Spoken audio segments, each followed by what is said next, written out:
So, Pat, we've talked about Kevin O'Connell a few times here throughout the year with you. There's a video. I don't know if you saw it. I tweeted it from my account yesterday. There's a 5-minute mic'd up video of Kevin O'Connell from the Patriots game, where you can just kind of follows him throughout the pregame and everything, like leading up to him taking the headset off after the game. And you could not find a more stark contrast in personality and the way he interacts with. He literally is telling players that he loves them during the game and before the game, and he's very new agey, but not in a Yes. PJ Fleck sort of way. It's probably not as hard a sell, but yeah. Yeah. So I guess my question for you is, you're a little more grizzled than I am. I'm a lot more grizzled than you are, but yes. And you have gravitated toward the Tom Thibodeaus and the Mike Zimmers as coaches and characters and whatnot. Zim I was neutral on Zim, but okay. Yeah, I'm a Tibbs guy. There's no doubt about it. I'm a Tibbs guy just because everybody wants to blame him for the, COVID. I mean, all the world's problems were caused by Tibbs. But anyway. Yeah. Well, where are you at now on Kevin O'Connell? How would you sort of explain Kevin O'Connell? I from the get-go, I kind of liked him. He's a sharp dude. I think he's got his own little techniques that he uses to keep from pouring out his soul to the reporters. We've talked about it. The long answers in a limited 15 minutes can tie up a lot of that with about 6 answers, which is kind of a technique of his. But coaching wise, I've said this to Judd on Monday. Best game he's had was the New England game. It was he had a team that was playing fantastic defense, running around in circles on last week on Thanksgiving night, and I thought he was really sharp in that game. And I think he's a really pretty good offensive coach. He's gotten he's got hellacious weapons here. The mediocre offensive line at the moment, but he's got the running back and he's got the best receiver there is in the world. But he also fixed Cousins, and he's got Cousins throwing the ball in the not hesitating like he used to. He's fixed him to a great extent. So I think I'm very impressed with him as a coach, and his BS doesn't bother me as much as some other guys does. I mean, it's there, the whole love thing, but I still don't think football is fun. The idea that football is fun is ridiculous. It's the most gruesome game ever invented by man. Well, if you can make it a little more fun or trick guys into thinking that it's fun, then. Well, yeah, but anyway, yeah, I'm impressed with him. I think he's your NFL Coach of the Year as a rookie, isn't he? He's right in there. Yeah. I mean, who would beat him? Philadelphia guy. Sirianni. He's in the mix. He's in the mix. Jets. Yeah. Gable's out. So yeah, Jets is definitely in. Sorry, when I said Sirianni, my phone asked me what question I wanted to.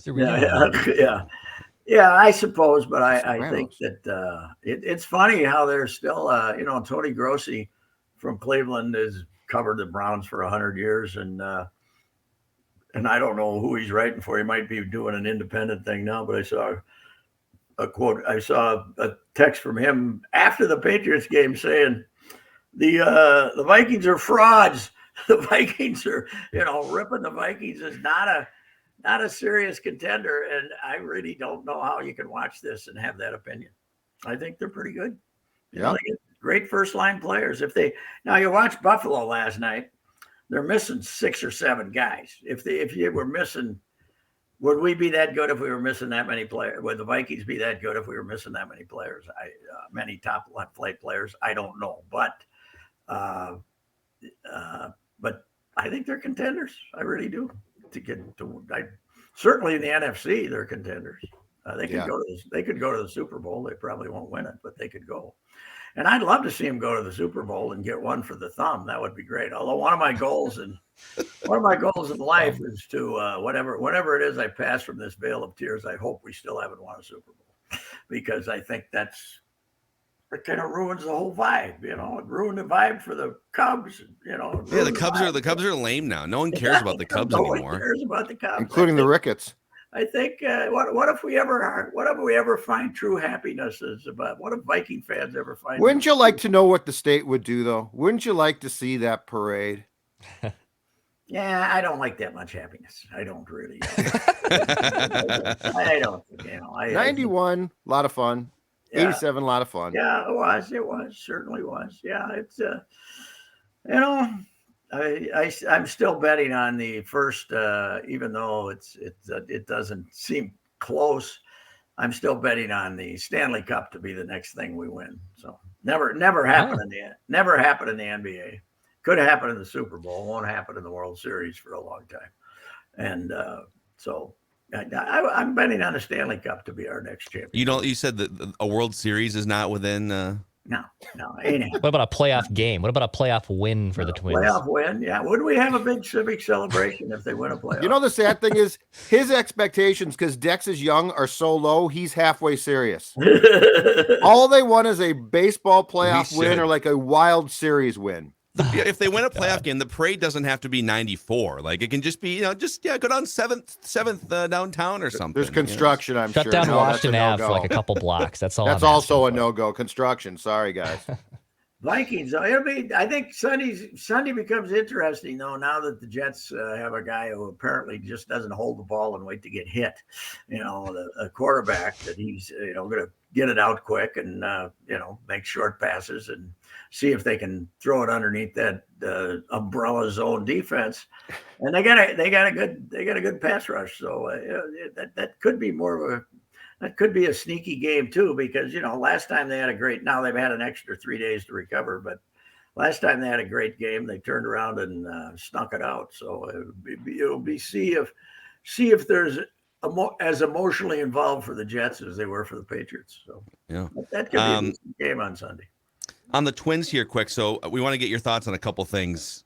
John Heyman is writing again I think he's back with the New York Post. He's been doing different things. Baseball Insider. He had the 9 biggest free agents and where he thinks they're going to land. And then if they don't land there, what's the other team? He did have Carlos Correa as going to the Twins. So we'll come back to that. But this was from, I don't think we did this with Pat. If we did, stop me. But this was Joe Pohlad's quote to Jim Souhan a couple days ago. And really, this is the only media interview he's done, I think, since he took over control of the franchise. I would think if somebody asked, he'd do it, but maybe nobody. Some people have asked. Our sources tell us that's not true. Oh, really? Yes. Wow. We didn't get rejected, but he's not quite ready to do the full media tour, it sounds like. So he says that the Twins are a better organization and baseball ops team with Falvey and Levine in place. And then he adds, Falvey is still in the process of building the baseball department in a way that has not been fully revealed publicly. Quote, the system, the operation that Derek and his team are building and have built, nobody would or should or could be privy to that because they don't work in the organization. This stuff takes time. We've never really talked about it publicly, what we're doing. I'm supremely confident that stuff will bear fruit over time.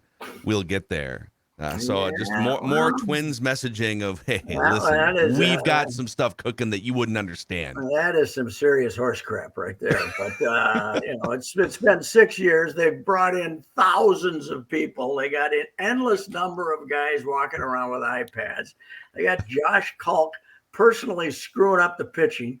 They have, various geniuses. They got, they certainly don't need any more employees to get it done. They don't need any more gimmicks. They don't need any more force plates. They need better judgment in a lot of areas, and they got to figure out how to get people healthy and keep them healthy to some degree. And that's just a guy talking. It's just he's been around long enough to hear the bull slinging, and that's it. At least you're getting some bull slinging from ownership. We never got that before, right? That's true. Jim would always just defer you to the front office for the bull slinging, and he would also did. What did he tell? A+, was it last year? Yeah. Charlie season? Walters last year, 2021. Yeah. A+. Well, they've still got him. I was going to say about Heyman, he and Levine are tight. So Levine must that could be. I think he's a pretty good source for John. So Heyman could be throwing that out just as a bouquet to the Twins too. I don't know if that's John's. He works hard at it though. So he breaks a lot. Isn't Judge supposed to let us know he's going back to the Yankees today or tomorrow? Didn't I see that? Well, the Giants are making a huge push, but apparently Aaron Judge told the Giants, the rest of your team sucks. So if you can like come up with a plan to be good in addition to me, then I would consider that contract. Yeah. Deep in his heart, he can look at last year's home runs, right, that he hit, and then he can use that ballpark graph, that great analysis, and see how many of those wouldn't have been home runs in San Francisco, and that'll take care of that for him. That'll take care of his idea that he can just go like this and hit a home run to right center field.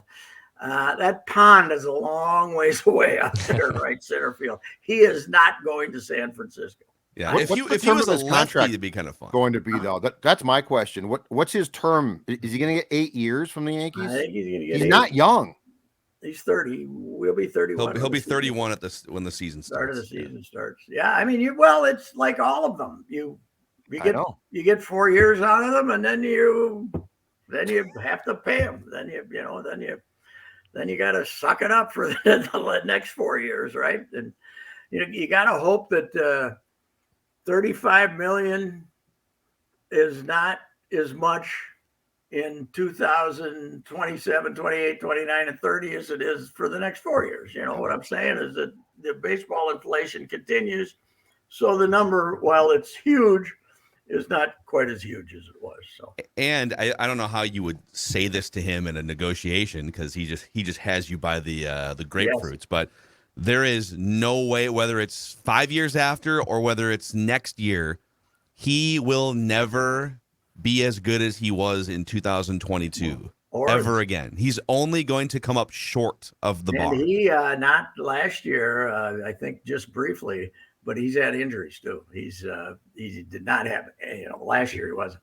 What did amaze me about him is they had the guts to play him in center field a lot, and he was good. He is a hell of an athlete for a guy that enormous.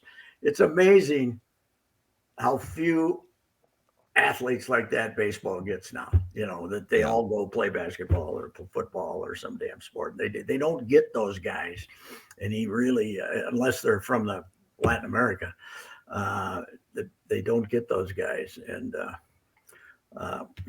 but he is an amazing athlete now, but he'll miss 50 games once in a while these years. So, the MLB Network Instagram account yesterday had a little slideshow of images showing, if this player signs with this team, here's what their lineup could look like. And they had one with Carlos. Actually, they had one with Trey Turner signing with the Twins, and then they had another one with if Carlos Correa would sign back with the Twins. So congrats on the reckless speculation for MLB Network. But in that lineup, it was like Carlos Correa or Trey Turner. It was like Arise, and then Trey Turner, Carlos Correa number 2, and then they had guys like, if you remember them, Buxton, Alex Kirilloff, Trevor Larnach, Yeah. And it's one thing to say this is what the lineup could look like on opening day, but we've yet to see. Buxton and Kirilloff are supposed to be the centerpieces in the future, but you don't trust them to play more than 58 games, unfortunately. Kirilloff, is there anything worse for a baseball hitter than bad wrists? Yeah. And they shave the bone down? That's it. That's not it. That's it. That's too bad. That kid, he could hit, man. He was going to be something. That was he